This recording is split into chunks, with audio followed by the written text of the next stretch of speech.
Hello and welcome to the Particular Baptist Podcast. My name is Daniel Vincent here with my co-host Sean Cheatham. You can find us and other podcasts at reformpodcast.com. Also check out our blog at theparticularbaptist.net.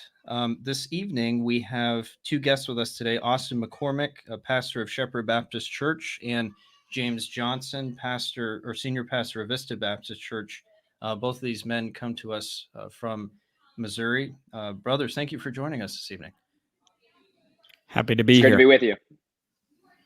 So we wanted to talk a little bit about Reformed Baptist life, about you guys, about your podcasts and the ministry that you brothers are doing through the Covenant podcast. So Sean, if you want to start us off. Yes, and it should be excellent discussion to have fellow Reformed Baptist podcasters on. So tell us a little bit about your pastoral ministries. How long have you guys been pastoring, and what led you to become pastors? I have been, this is Austin speaking now. My name is Austin McCormick. I am the pastor of Shepherd Baptist Church. As you mentioned, I've been at this congregation for 3 years, and this coming November, I've been seeking to revitalize our congregation. Some of the ways that has began to be accomplished is by implementing certain principles from the 1689 confession, like, for instance, the regulative principle of worship, and trying to teach our church about regenerate membership, church discipline, the necessity of plurality of elders, although those things have not been implemented into the life of our congregation. But I've been there for, like I said, almost 3 years now. And when I was a sophomore in college, I began to desire the office of overseer, and I moved my family to Northeast Louisiana, where I would train with a pastor for a few years. And the church that I'm at now actually contacted me through mutual friends and asked if I would be interested in becoming their pastor, and they outwardly confirmed my calling and the inward desire that I had. So that's a little bit about my pastoral ministry. And this is James, as was mentioned earlier, but I do go by the name Jimmy. I am the pastor of Vista Baptist Church in the middle of nowhere in Missouri. I have been here 4 years this October. So this month, it just turned October. So I've been their pastor for the last 4 years. And similar to Austin, it is a revitalization, or more really a reforming project in many ways. And they've been very receptive to the things that I've taught, and welcomed my family and I there. But really how I got there was just God's providence. I had never heard of Vista, Missouri, or Vista Baptist Church. I was pastoring Straight Bayou Baptist Church in Mississippi because I was going to Reformed Theological Seminary at the time. We found out that we were having our first child, and we wanted to be somewhat closer to family. My wife is from Missouri, and out of the blue, I get a call from some guy asking me if I believe the doctrines of grace, without even actually mentioning who he was. Like, that's how the conversation started. Is this Jimmy, and do you believe in the doctrines of grace? And I said, yes, and yes. And he asked me to explain those, and then he actually told me who he was and what he was calling about. And I happened to be on vacation and was able, when we got back from Washington State on a family trip, I was able to drive from St. Louis Airport through to Vista Baptist Church and meet some of the people there. And it was kind of like an impromptu interview, and they seemed to think I was all right. So they had me come back, and I preached a few different times. And they eventually affirmed that I was gifted and called, and was the man that they could see shepherding their flock, and unanimously voted me in, and I've been there ever since. And basically what I do, what any pastor does, I preach the word 3 times a week on a minimum: Wednesday night, Sunday morning, Sunday evening. I meet one-on-one with several different guys, taking them through a curriculum that I wrote, and it's been good to see them grow in their understanding of the scriptures, as well as of our particular Baptist heritage, as I've been taking them through the Confession of Faith and the Baptist Catechism. I also teach a group of pastors in India over Zoom through the Baptist Catechism once a week as a part of a ministry of our church. So that's kind of what I do in a nutshell, and enjoy doing it. So do both of you brothers, the churches you're at, so I'm assuming it doesn't sound like they have any Reformed Baptist background. You guys are kind of trying to move them in that direction. Go ahead, Austin. My church has no Reformed Baptist background. Okay.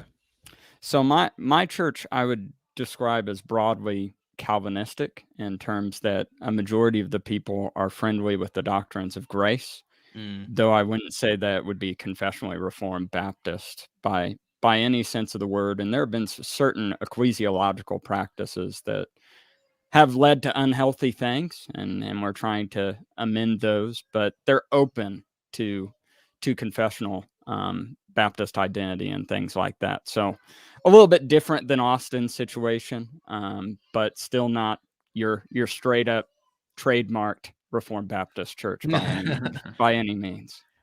I think probably most Reformed Baptist churches don't come from just starting off being Reformed Baptist. I think there's probably a learning curve for a lot. I know with our church it was a broadly evangelical Southern Baptist church, and then our pastor came in and started preaching on Reformed theology and bringing in confessionalism, and now we are a fully Reformed Baptist church, but it's usually a process. So yeah, but turning to talking about your work and ministry at CBTS, my understanding is that your podcast is a ministry of CBTS, right? Is that correct? That's not exactly descriptive of how it is. I can speak to that though. Yeah, go ahead. Sure. Yeah. Okay. So in 2019, I became a student at CBTS, and at that time, I think their marketing, media marketing guy was just starting. So Rex, who was the main and only administrative person at the time, was doing all of the and on Facebook and on Twitter, he was doing some work with that, but they didn't have the Man of God podcast network as they now do. They have their own podcast. And around that time, I asked them if we could create some type of a clip in our podcast to just help share the school. So technically, we aren't and never have been a ministry of Covenant Baptist Theological Seminary, but and that may be unclear in the way that I worded the clips originally. I've always tried to say that we are a podcast brought in partnership with, meaning we promote the school and their teachings, and we recommend them to you wholeheartedly. So that's kind of how it started. In 2020, Jimmy and I were invited to come to a module and host a live podcast there. The class was on Benjamin Keach, so we were able to do a live podcast with Drs. Tom Hicks and Dr. Chris Holmes on the life and the theology of Benjamin Keach. But as far as our involvement, we are not formally CBTS's podcast. We're just friends that like their school. So I hope that answers the question. Yeah, no. I guess I always kind of assumed it was just because of your close affiliation with it, and I guess I thought you were part of the Man of God Network, but that helps a lot. Now, with regards to the name, what got you guys to naming it the Covenant Podcast? Was there a theological reason behind it, or what was the name from? Yeah, so I can speak to this one as well. When I was first converted by the grace of God, I was left with many questions that I had unanswered. And someone on social media randomly messaged me and asked me if I was a dispensationalist or if I believed in covenant theology. And as a somewhat new convert, to my shame, I didn't know what covenant theology was. I asked the people around me, and they couldn't explain to me what covenant theology was. Jimmy, not too long after that, became the pastor of the church that I was converted in, but I was no longer going there. I had moved away. And my friendship with Jimmy really began with, "Hey, Jimmy, what is covenant theology?" I didn't really get into who are you? Nice to meet you. Tell me a little bit about yourself. My first impressions upon meeting him was, can you help me with covenant theology? And he did.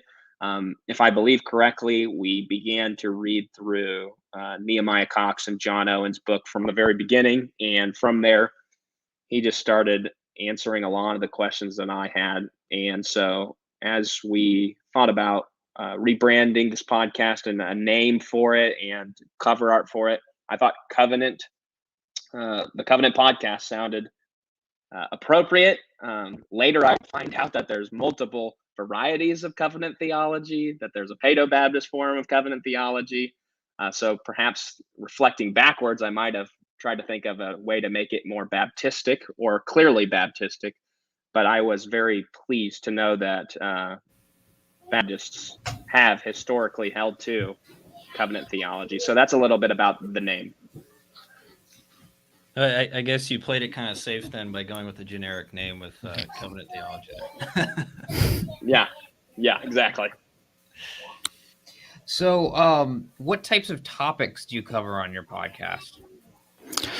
Well, we cover a wide array of different subjects.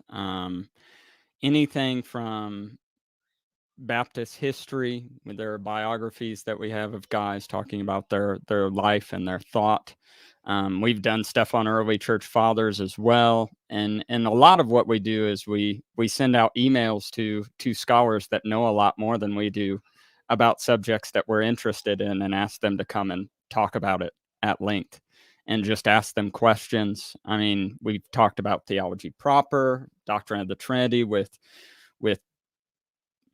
James Dolezal, and then we talked about deity and decree with Samuel Renahan. We've talked with Craig Carter about Christian Platonism. We even had like an informal discussion or debate, if you will, between a presuppositionalist, Chris Bolt, who is always a joy to have on, and then also Craig Carter, which was an interesting dynamic. So we cover all kinds of things, really. We've done hermeneutics.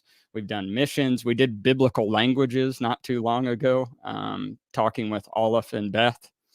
And yeah, so we just cover a wide range of different topics, and many of them overlap with what you guys do, and sometimes are the exact same subjects and the exact same authors. Unintentionally. Or really, I just pull up yours and I say, we should. I'm gonna call Ed Litton on you guys. Okay. Yes, we just listen to yours and ask them the same exact question over and over again. But yeah. So that's in a nutshell of what we cover. Just a whole bunch of stuff. Now, you guys. So you said you actually had a debate with Chris Bolt and Craig Carter. So does Craig Carter take a more classical apologetics approach?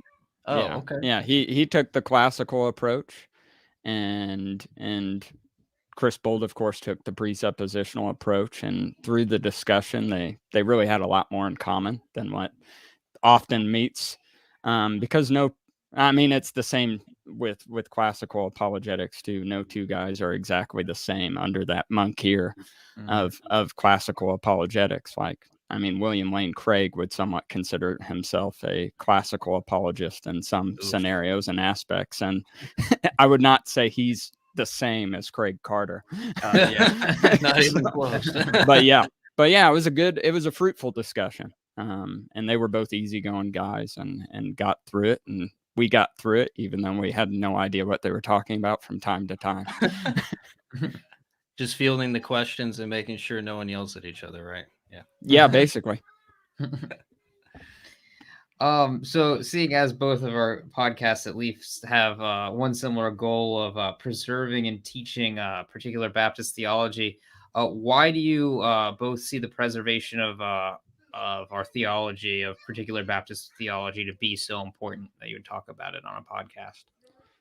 Well, I'll speak for myself, and if Austin does have anything he'd like to add, he can add it to me after I'm done. But there was this time where I was taking a class on Andrew Fuller with Michael Haken while at Southern Seminary, and he basically said that if we don't do our history, no one else will, because Baptists are typically neglected by most church historians outside of the tradition. Now, a lot of Baptists, as Baptists, we study, or at least I would say we should study a broad range of various church traditions, the Reformed tradition, medieval church, as well as the early church fathers, and you can broaden it out to all kinds of different traditions within the broad stream of the Christian history.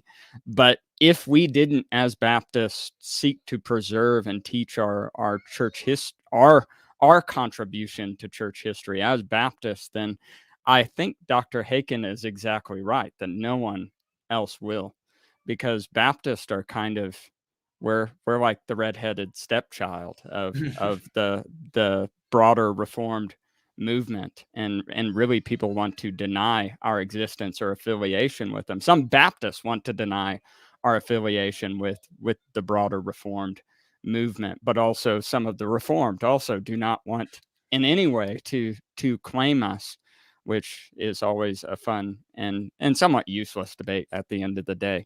But yeah, I'd say one of our main, or my main reasons is if we don't, then really no one else will. And then secondly, I also believe that our expression of the Christian faith and our approach to it, and our practice and ecclesiology and baptism in particular, is the most faithful expression of what Holy Scripture teaches. So that's Amen. why I think it's important to preserve the Baptist tradition, and the particular Baptists in particular. Yeah, Austin, do you have anything to add to that? Not to this question. Yeah, it's kind of like Sam Ranahan has said, that we really are taking the Reformed tradition to its logical conclusions, right? We're basically looking back and going, well, we love our Presbyterian brethren, but you're just not there yet, brothers. You're just not there yet. So yeah, and I think understanding our history can help us to avoid some of those pitfalls that we fall into, like covenant theology being one of them. Uh, I think among Reformed Baptists, we have different views of covenant theology, even in our own circles, that aren't always consistent with what we see historically. So I think preserving that history too can be helpful to inform us, even in our theology, as we look at how the scriptures lay out God's redemptive plan. Um, but I guess that leads us into our next question on, preserving our history is important, but why is it important to recover it? When why is it important that we see the Renahans, Jim Renahan, Sam Renahan, and those brothers, and Dr. Barcellus writing extensively on these topics, and really recovering what we've, like you said, Jimmy, we seem to neglect. Why do you brothers see the recovery of this is so important? I'll speak first to this, and then Jimmy can go. As you said, some of those brothers are doing excellent work to recover historic, particular Baptist Orthodox doctrine. In my experience, in the Baptist churches and the Bible belts throughout the middle of America, orthopraxy at times, the way we practice the doctrines that we believe, is somewhat distanced from the right confession of doctrine. So I think a recovery of right doctrine is necessary to teach and instruct how we do the formation of our church, how our ecclesiology within the congregation is outworked, how this affects our biblical modeling of a congregation. As we would all know, within Baptist life, more largely and generally, especially in the United States, it's been influenced by dispensationalism, and that has created not only certain hermeneutical presuppositions, but eschatological conclusions that perhaps we would say are novel to Baptist life. And so the recovery of Baptist doctrine is important to teach what did particular Baptists actually believe. And whether we're well studied or not in Baptist history, everybody wants to claim Spurgeon on their side. But whenever we're doing Baptist recovery, Baptist doctrine recovery, Baptist church history recovery, and we go back to Spurgeon and we see what Spurgeon actually taught and what Spurgeon actually believed, we, I don't know about you brothers, being already in a Reformed Baptist church, but us who are trying to do revitalization and trying to bring Reformation, we're greatly aided by using Spurgeon and saying, this is what Spurgeon believed. Let's practice what Spurgeon believed. So those are some of the thoughts that I had in relationship to this question. Yeah, I'll just piggyback on that answer and maybe add a little bit. Yes, and Austin and I are both pastors, as we mentioned, and of course we're somewhat nerdy in that we like history and details and things like that about history and in particular Baptists specifically. But it is very practical to demonstrate to a congregation, and even the church I pastor in is well over 100 years old. But to demonstrate to them that the things that I'm suggesting that we believe or do are not like just completely novel to this under 30-year-old pastor who is telling them that we should do this. I'm not just making it up as I go, and using big names like Spurgeon. Spurgeon's one that everyone recognizes, of course, or not everyone, but a lot of people do recognize Spurgeon, but also bringing up the lesser names and showing where they're from. And I wouldn't say they're necessarily lesser, but like John Gill or someone like that does have some recognition, but still is not nearly as widely circulated as Charles Spurgeon or Benjamin Keach. So, I mean, just by putting things out like the glory of a true church in the rack in the front of my church and giving it to people for free has already borne fruit. And as I'm teaching through the Baptist Catechism on Sunday night, and an aspect of doing that is I showed that, well, Baptists have had catechisms ever since their inception. I'm not just making up this new practice in Baptist life. And really the cessation of catechisms amongst Baptists really was introduced in the last 110, 115 years. So showing them that our forefathers weren't all stupid, and they all already believe that. And saying, oh, well, here's what they did. And they're like, oh, okay, well, let's try it. I mean, if it worked for these guys who I've read and stuff like that. Also, I think another reason it's important to recover our heritage as Baptists is I do think there is a desire amongst many to have some sort of historical connection with the rest of the church more broadly. And you see this in a variety of different ways. You see people who retreat to Rome. There was a guy who identified as a particular Baptist or a 1689 confessing Baptist that is now a Roman Catholic that I saw a few days ago. Eastern Orthodoxy people going to that. But by looking at our roots as particular Baptists, we can see that Baptists are not just this disconnected renegade movement, but they really do fit within the broader Christian tradition, that they are not completely a new thing. Now, there are things that they did that were radical at that point in history in which they came into existence in the 17th century, because as we would say, error had permeated the church for a long period of time. And though there were glimpses and shimmers of truth all the way through that period, the era of infant baptism, as our Baptist forefathers, was just a carryover from popery. And so, but still not divorcing ourselves entirely from the Christian tradition, saying we're just some weird movement that has no connection with anyone else, as some Baptists have tried to do in the past to separate us in the landmark movement and movements such as that. But I disagree with them. I think you can actually trace our history through the broader Christian tradition and help those people who do desire for more historical rootedness. And I'm one of those people. So it also helps me too. So that would be, in a nutshell, a few different reasons why we both think that it would be important to recover our heritage. And isn't it's really neat when you see the things that we confess and believe now, you see that rooted in history. You get excited because you're like, wait, I didn't come up with this, you know, and I see this, someone else thought this through as well. And you can kind of piggyback on the backs of those men who are far smarter than I am and who have done all the, done the heavy lifting for us. So it really is a joy to be able to go back and see that, the things that our particular Baptist forefathers dealt with, and how we can apply that today, and to understand our confession of faith. We say we believe this document, the 1689.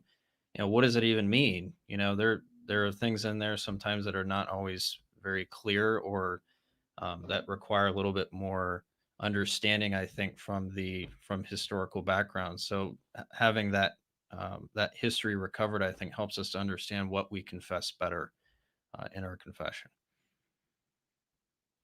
So, in doing the podcast, have you encountered anything that surprised you or you found very interesting about particular Baptist history? Any interesting tidbits? I'll be somewhat brief and say a lot of the things that have been interesting and intriguing to me have been the nerdy historical facts. You brothers may know better than me, but concerning Nehemiah Cox, I just don't know a ton out there written about him. So whenever we were able to do an episode with James Renahan doing a biography on Nehemiah Cox, I learned that Nehemiah Cox had some type of a medical degree. And that was really shocking to me. I had no idea of that. That whole conversation was extremely enjoyable. In preparation for a paper that I wrote, and then we also took the content and turned it into an episode on neo-nomianism. Jimmy alluded to the poppery in a new dress earlier.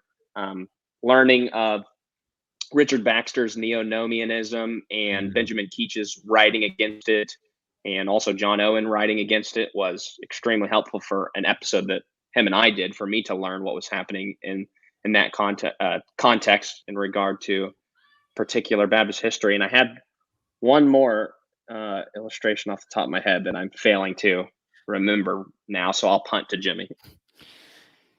We've had several guests and talked about several subjects. I mean, when we talked about R.C. Ryle, who is not who is not a particular Baptist, but still a fascinating figure nonetheless. Just his devotion to pastoring the people under him in terms of visitation or writing his expository thoughts on the four Gospels, like that was something that, I mean, that was, I don't know, groundbreaking to me. It was convicting to me as a pastor, and putting me a more earnest desire to visit and talk with my people and really expound the word to them, not only from behind the pulpit, but also within their home. And that's borne great fruit. Another one was when we were talking about, I can't remember the woman, Selena, a recent one. Selena Hastings. Yep, Selena Hastings. That was a fascinating figure in history that I had never heard of. Like, she was not on my radar at all. And just her contributions to the Great Awakening, and particularly to the ministry of guys like George Whitefield, that was just fascinating stuff, as well as to find out that they used in her seminary, because she also started a seminary, that they used John Gill's writings and Benjamin Keach's writings in this Methodist, although Calvinistically leaning, seminary later on. But still, it was kind of fascinating. And I asked if she had, because she would have been a contemporary of John Gill, I asked if they had interacted, and of course, there's no way to know unless there was some letter, and that hasn't been discovered yet. But that was a fascinating thing to me, and I was pleasantly surprised to find those works cited as the bibliography that was used in the classes for training the preachers that Selena would put in her various chapels, that really helped bolster that Great Awakening on the England side of it.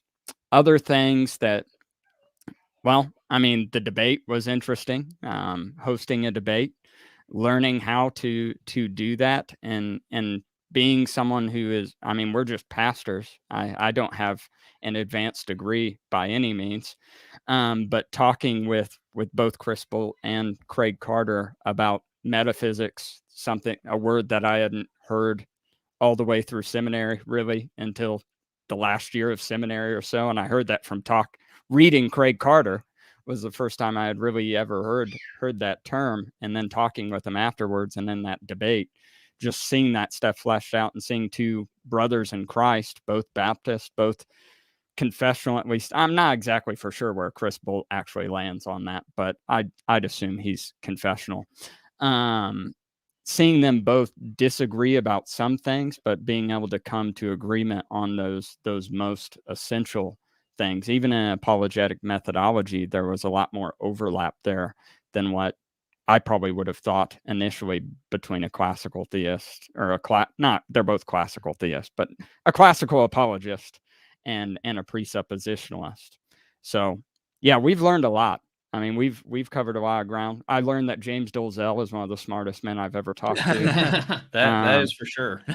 Yes, and just what I think was awesome about him to me is just to see how passionate he was to explain the deep things of God, such as the Trinity, at a level that anybody could grasp onto and begin to contemplate the triune God. And I mean, as I listened to him, I found that very, not necessarily convicting, but motivating to strive to a deeper and greater knowledge myself, so that I may also teach such things to those who God has put under my care. But that said, we've talked to a lot of other guys. I mean, Richard Barcelos in Getting the Garden Right, as well as the Trinity and Creation. There's a lot to learn in both those books. And then Austin did one on the Christian Sabbath, which was a really, really good one. Yeah, that's I think one of the things that I love about doing podcasting in theology is that this, like you said, Jimmy, the stuff that you learn, right? You learn so much, and you're kind of, it's like when you teach. Sean and I both teach at our church sometimes in our Sunday school, and when you're forced. I use that term very loosely, but forced to study and learn these things, you really acclimate that knowledge over time. And then, like you said, you can start taking that and putting it towards practical teaching of others, and using it to minister to God's people. But it's just amazing at how much information is out there historically and theologically that we can study in our own heritage and biblically speaking, that I think I would not have otherwise been able to do without doing a ministry like this. So there's really joy, and it's really neat to see what you learn from it. I don't know if you want to add anything to that, Sean. Just a comment about teaching. It really does force you to know why you believe what you believe. Because I've gone in teaching sometimes. It's like, oh yeah, I believe this, but then really thinking about it is like, okay, why do I believe this? And then occasionally changing your mind about something. Yeah. So you guys are both your churches are members of the SBC, from what I was able to gather. How is the resurgence of particular Baptist or Reformed Baptist theology faring in the SBC? I know we have like Brother Askell with Founders is doing a lot of good work there, but how do you see Reformed theology and Reformed Baptist theology faring in the SBC? I think it's a mixed bag. I have mixed feelings about it personally. I think that there are some places where it is doing well, and I mean, you have the caricature of the 1689 monk here that often appears on social media. as angry guys that are always just wanting to fight and argue with people. And truth be told, though I don't think social media accurately portrays the movement as a whole, those guys do exist. I mean, Yeah.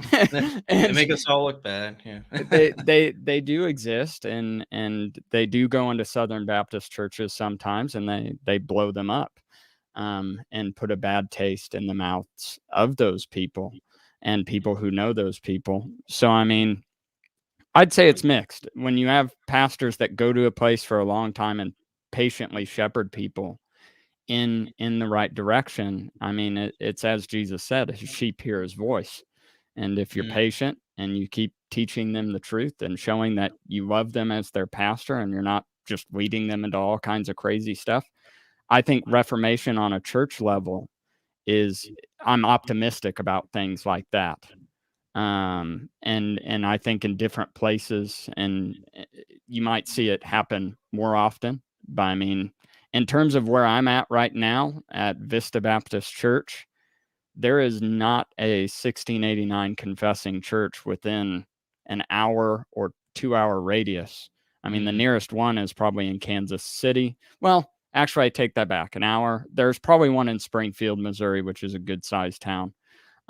But there aren't many, is my point, especially amongst the rural, which is where I'm at. Now I'm in ranching country.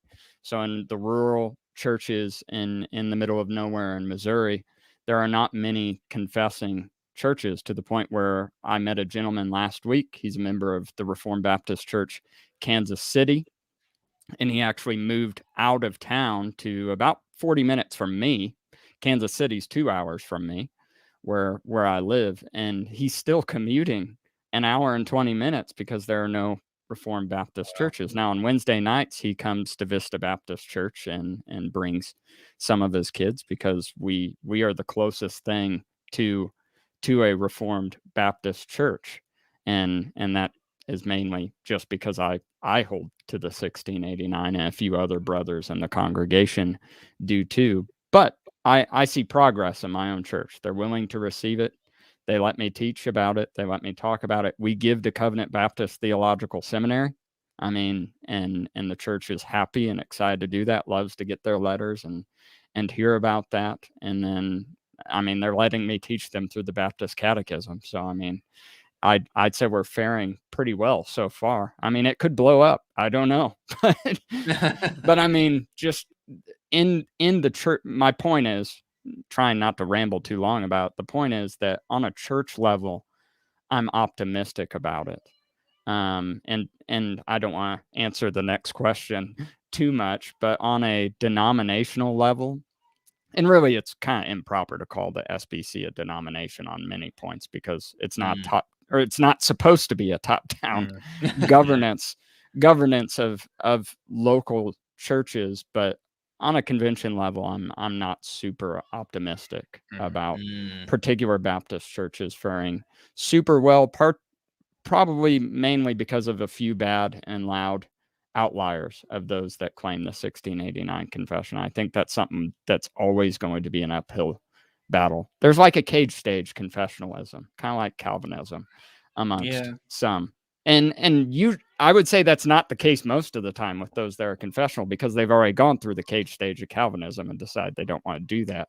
But sometimes there is this holier than thou approach from those that hold to the 1689 confession toward those within Baptist churches that do not hold. And to you that. also have guys like Leighton Flowers who are actively trying to suppress any kind of Calvinistic resurgence too. But yeah, you do have that, and again, I think that's more limited to certain because the SBC is huge. It's limited to geographical areas. Like my people have never heard of Leighton Flowers. I mean, and will never listen to him. So it's like in certain pockets you have that. There are some guys in Missouri that are similar to Leighton in that way, but definitely don't have a huge reach. And my even folks, Missouri is regionally more receptive in some areas to the doctrines of grace than it is in other places, like the rural parts. Wouldn't you agree with that assessment, Jimmy? Yeah. I mean, you have more Reformed Baptist churches in cities by far than in rural area. I mean, I went to a 1689 church in St. Louis when I went to college there.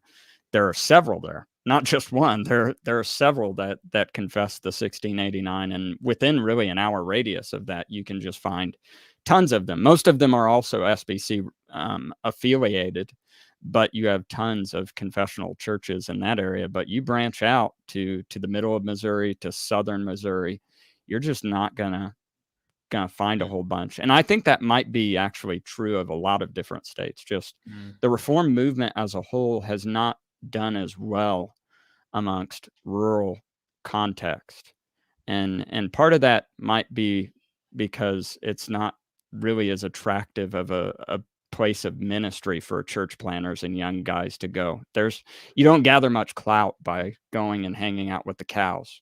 You or the people who care for them. And I think that sometimes, now I'm from a semi smaller town. Austin's from an actual small town, but I do think that there could be more Reformed Baptist church planting, or at the very least an intentional effort to reform churches in rural areas. And I think that would make the particular Baptist theology fare a lot better in the SBC than it has in the past. Austin, do you want to add anything else? This kind of relates to, I think, another question that you might ask us, but I was at the last SBC national meeting in Tennessee, and as I was sitting in the meeting, I won't give the person who was speaking, but I heard a very pragmatic, program-driven presentation about, we need to push more baptisms. We need to dunk as many people as we can between this certain age group. We need to give a bunch of money through the cooperative program, and we need to be very intentional about meeting these pragmatic goals. And I remember walking out of that meeting just being absolutely angry, heartbroken, sad, with a mixture of feelings, and going up to a solid 1689 brother. And I asked him what, and he said, if you think the SBC at large, at this big of a stage, with the 15,000 messengers that are representing the SBC, are going to return to their roots as a huge denomination, then you're in this for the wrong thing. You really need to view the SBC as an opportunity to partner with people that are going into foreign countries and trying to share the gospel with people, and as an institution or a missionary opportunity or a partnership for the theological education through Southern or Midwestern or the seminaries. He said, if you can see the SBC as a way to partner with those entities, then it's a useful ministry. But if you think you're going to reform it at large, it's probably never going to happen. And I share the same sentiment as Jimmy. At the local church level, I think if a pastor is patient and willing to stay for a while and uses the documents of the SBC, the Baptist Faith and Message 2000, and a lot of the church documents that oftentimes are rooted in particular Baptist ecclesiology or something like it, then reformation can be accomplished at the local church level. So local church level, again, I share the sentiment with Jimmy. Optimistic, large tent umbrella. I'm extremely pessimistic. Wow. So that does pretty much answer the next question, which was going to be, do you see the SBC returning to its roots? So in that case, I will steal the last question from Dan. Is there anything we can pray for the both of you? Yeah, thank you for asking us that question. I'll start with my family. My wife is 21 weeks pregnant today. Congrats, brother. So thank you. We're having a boy, and his name will be Benjamin, perhaps named after some particular Baptist. With middle name Keach, right? Benjamin Elias, perhaps named after another particular Baptist. So yes, if you would pray for my coming son, Benjamin, and my wife, Rachel, and we would be very appreciative for that. Pray for our church, that the gospel would go out, that people that are coming to our church would be converted, that people would be receptive to the teachings and would receive the word with gladness, and that the word would not only be delivered by the power of the Holy Spirit, but that it would also be received in the power of the Holy Spirit as well. I'd pray for my family, pray for our church, and perhaps, if you remember, pray for our podcast ministry, and I'd be very appreciative and thankful. Absolutely, Will do. Yeah, I would echo pray for myself and pray for my family and for my church. I'm in my hometown right now in Mattoon, Illinois, because we're in the process of moving my dad to 5 minutes down the road from us in Missouri, because he has some health issues and things that he needs my help with as his only child. So we're working through that and figuring that out, as well as that just adds all kinds of different complications and things like that wouldn't have been there before. But I'm glad that he's going to be down the road, and I can love him as his son and honor him as he ages and goes through difficulties. But pray for me in that. Pray for him. Pray that I'm patient, and pray that he receives my help with patience and grace. Also, our church, this is a praise and a petition, has been growing somewhat rapidly, for a variety of reasons, but it has been, and that brings difficulty, as well, when you have more people to pastor. So be praying for our church, and just wisdom and what next steps should be, and whether or not we should consider bringing on somebody in the future or something like that, or just direction, and to steward well what God has given us in terms of both people and resources in a way that honors him, as well as just loves the people very well that make up our membership. And pray for me as I seek to lead them in doing that. And trying to think if there's anything else. My dad's the main one. We've also had several people who have either been very, very ill lately, or we've had a few folks in our congregation pass away recently. So be praying for them, and praying for their families, rather, of course. Pray for the people that are sick, and pray for the families of those that have lost loved ones, as well as our church family, as we love those people dearly, and miss them already. But yeah, that would be the main things that we need prayer for. All right. Well, brothers, we will definitely keep you both in your ministries in prayer. Thank you so much for coming on today. We really appreciate it. It's really good to fellowship with other brothers of like mind. You know, when we're of like mind, we feel so close, even though we're so far away. So it's a blessing to fellowship with other like-minded brothers. And with that, everyone, thank you for joining us this evening. Lord willing, we'll be back next week. And with that, take care.